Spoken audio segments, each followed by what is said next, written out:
qonuniy fuqarolik qarorlarini qabul qilish huquqiga ega bo'lish. Elektron ushbu ishlatmalarda ishlab chiqarilayotgan qonunlar ikkita manfaat uchun ishlab chiqariladi. Birinchisi jamiyat, ikkinchisi tadbirkor. Hozir buni mana shu bizda o'sha mamlakatning iqtisodiy siyosatiga ta'sir qiladigan qonuniy fuqarolik qarorlarini qabul qiladi. Nima uchun? Siz zamonaviy mollarni o'rganish natijasida qayerda o'rganasiz? O'zbekistonda o'zida zamonaviy mollarni o'rganasizmi? Yo'q. Xorijga chiqasiz. Xorijdan biroq bir amaliyot texnologiyani olib kelish uchun O'zbekistonda uskunasi o'rnatadi. O'rnatgach ish kuchi jalb qilasiz. Odam soni oshadi. Karyerani kengaytirasiz. Natijada siz O'zbekistonda ish soni siyosatiga ham, eksport salohiyatiga ham, inflyatsiya darajasiga ham, ishsizlik holatiga ham, rivojlanish tendensiyasiga ijobiy ta'sir ko'rsatgan tayyorlikda kadr bo'lib dunyoga kelasiz. Mana zamonaviy mollarning asl maqsadi nima deb o'sha dunyo qarashini kengaytirish imkoniyatiga ega bo'ladi. Bu o'sha Amerika Qo'shma Shtatlar orasidagi juda ko'p mamlakatlarda o'tkazdi. Ular hammasi natijasida mana shunday tartibga ega bo'ladi. Endi bu sabablarni batafsil o'rganib chiqamiz. Hayotda moliyaviy maslahatchiga biror masalada maslahat so'rab murojaat qiladigan vaziyat ko'p va tez bo'lib turadi. Bugungi kunda ko'plab xususiy maslahatchilar va maslahat firmalari, bank xodimlari, fond va sug'urta brokerlari, o'zaro fondlar, qimmatbaho sotuvchilar, kompaniya xodimlari va ko'plab shu kabi shaxslar shunday xizmatlarni taklif etadi. Hozirgi kunda motivatorlar chiqib ketdi. Şimdi turing. Turasiz. Turing. Oyga shu yo'lni pul topish xohlaysizmi? Olmaysiz. Kuniga $100 toping. Endi eng qizig'i, mana endi tekin domla pul, lekin bas domlaga yerda barda pul qilib qo'ygan. Domlaga pulni to'lab qo'yib, borib Turkiston saroyida 750 mingga motivator gaplashtirdilar mana shunday. U domlani ilmiy salohiyati ham, bilim darajasi ham hamma motivatorni endi ko'ryapti. Lekin mayda domla turib biz ko'ramizmi? Endi kim yutib berish? Motivator. Kurs sotgan bitta bitirib shunday kirib chiqyapti, 20 million dollar. Ayda olim shu sohani shu motivator shu olimning kitobini o'qigan. Ayda moliyaviy menejmentga kitob chiqargan bo'lishi mumkin. Va qaraganda mana biznes loyihalarini moliyalashtirishga kitob chiqargan olimning kitobini o'qiyapti-da. Olimning o'zining talabalariga bor dars beradi. Shularni katta-katta pulni olyapti. Haqiqiy moliyaviy munosabatni to'g'ri qilishadi o'tirgan. Chunki u o'sha olim o'zini qilayotgan auditoriyasida qotib qolganda, unga kerak dars bo'ldi. Gapiradi, chiqarib ketadi. U reklama qilyapti o'zini, jalb qilyapti odamlarni, internetdan orqali boshqa qilyapti. Olim ham shu narsani qilsa bo'ladi. Qirg'izistondan blog bilganmi, bosh binogami, kattaroq madaniyat saroyigami, Maksatlar kelib qolganda, bakalavrlar kelib qolganda, moliya savodxonligi bo'yicha master klass o'tkazilgan universitet saytlariga berib, talabalar saytiga berib, qolgan kungadir qilsa bo'ladi.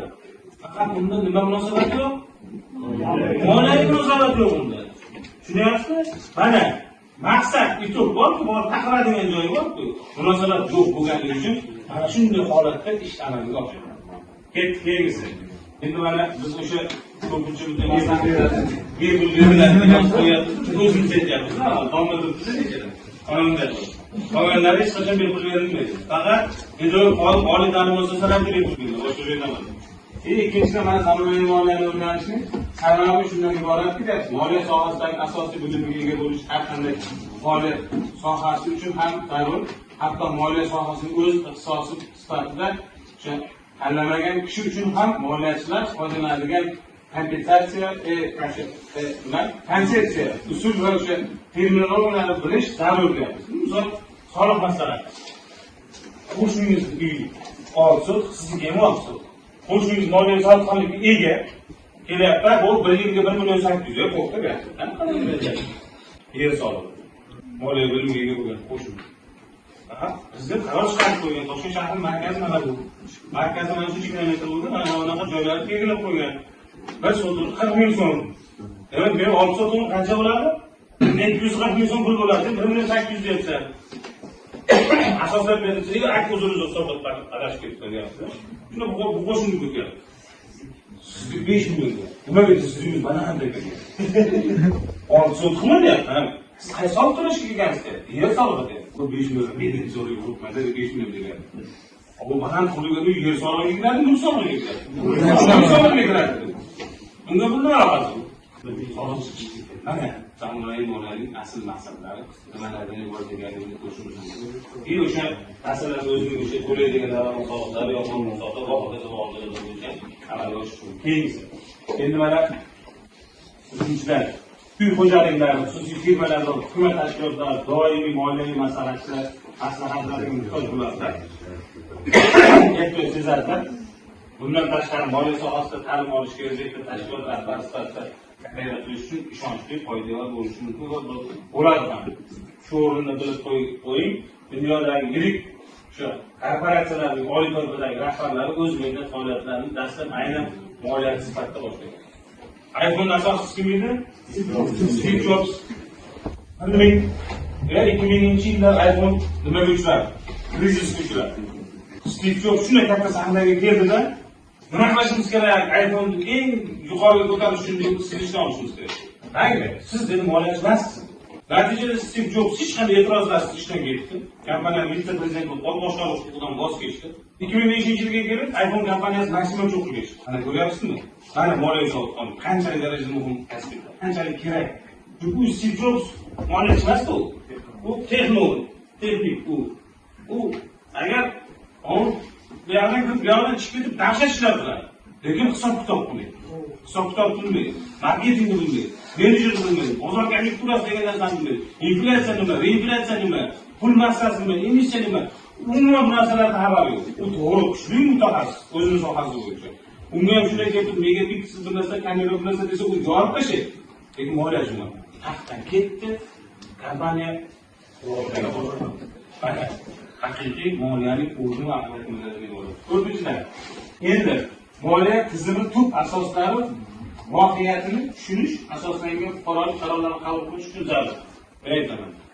Ko'pchilikka o'g'limni u qilmoqchiman, medik qilmoqchiman, yurist qilmoqchiman deb aytaman-da. Xo'p, avvalo o'g'lingizda shu xususiyat bormi deyman, medik bo'lish uchun, yurist bo'lish uchun. Qiziqish bormi deyman. Yo'q dedi o'g'lim savdoga qiziqadi. Aytaman. Uni 4 yil umrini o'tkazib deyman. Yana qaytib magazin ishlaganimizdan ko'ra hozir magazin ishlaydi.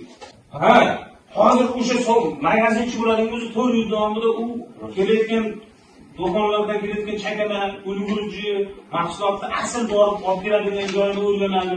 Do'konga qarab qarshilik ko'rsatadi. Soliqdan qanday muammolari bor, qanday reklama qilish kerak, faoliyat qanday kengaytirish kerak. 4 yil davomida u o'zi uchun majbur o'rganadi. Natijada 4 yildan keyin o'sha sohani mutaxassis bo'ladi. Biz uni 4 yil davomida mayda buxgalteriyaga olib kelib chiqib buxgalteriyani o'rganib desakda, borib 4 yildan keyin magazinchilik yaratadi, magazin ochsa nima bo'ladi? Birinchidan 4 yil umri yo'qoladi. Ikkinchidan shu ketgan 4 yil ketgan moliyaviy mablag' yo'qoladi. Otasining moliyaviy savodxonligi yo'qligi isbotlanadi. Mana bizga nima uchun asosiy o'sha tushunchalar nima uchun kerak ekanligini ko'rishimiz mumkin. O'sha moliya tizimi iqtisodiy hayotni bozor munosabatlariga asoslangan har qanday jamiyatning infratuzilmasining eng muhim qismi hisoblanadi. Keng tarqalgan fikrga ko'ra moliya institutlari ishini to'g'ri tashkil etish mamlakatlarning iqtisodiy o'sishi va taraqqiyoti uchun puxta zamin yaratadi. Davlat byudjet daromad manbaini oshirish uchun biz soliq yukini kamaytiramizmi, ko'paytiramiz? Ko'paytiramiz. Haqiqatda biz yuk deyapmiz. Yukni biz ko'paytiraversak, moliyaviy xarajatni ko'paytiraversak, nima paydo bo'ladi? Soliqdan qochuvchilar paydo bo'ladi, yashirin iqtisodiyot paydo bo'ladi. Agar biz soliq yukini kamaytirsak, soliq to'lovchilar soni oshadi. Bugun mana shu 20 ming so'm soliq to'layapsiz. 15 ming so'm soliq to'laysan, to'lamasang, narxini qiladigan bo'lsang, 200 ming so'm jarimasi.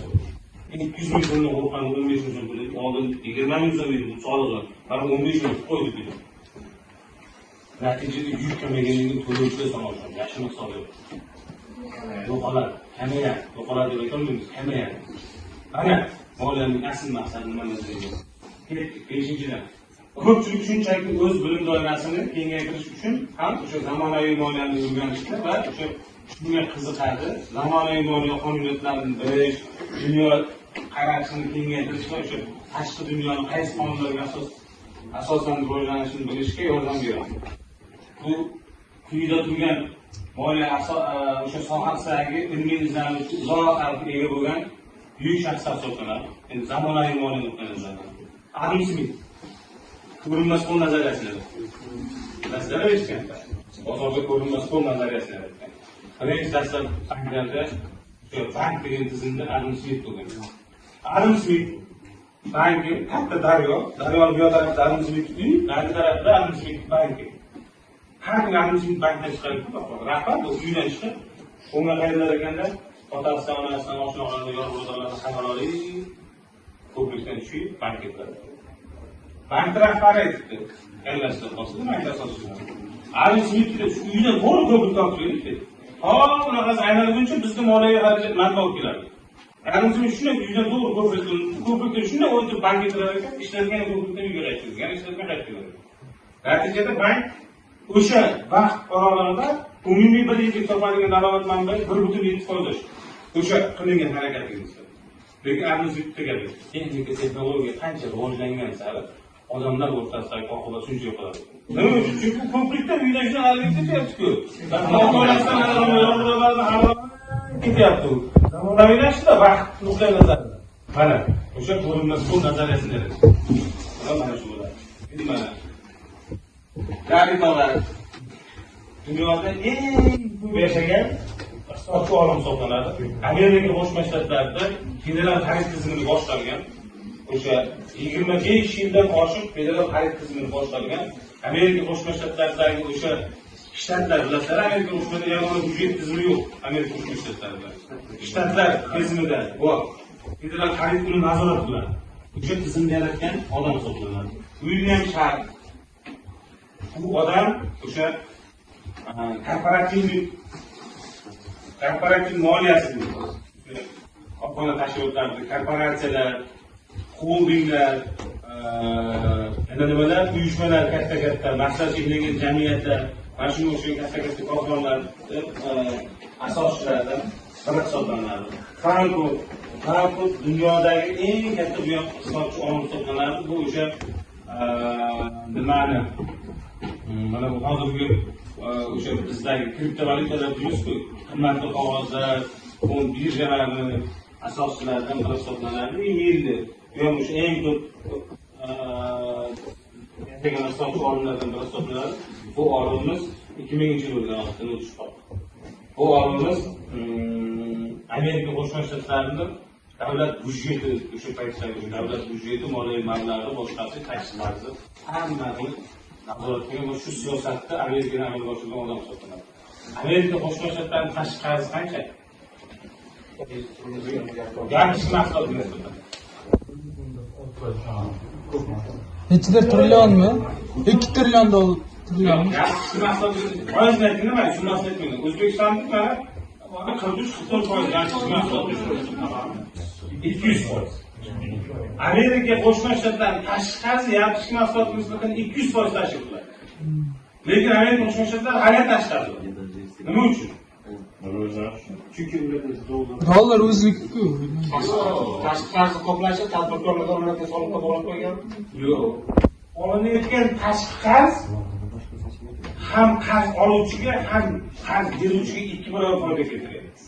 Amerikaning tashqi qarzi. Bu birinchi yo'l. Ikkinchi yo'l Amerikaning byudjeti hech qachon davlat byudjeti praktik holatda chiqmaydi.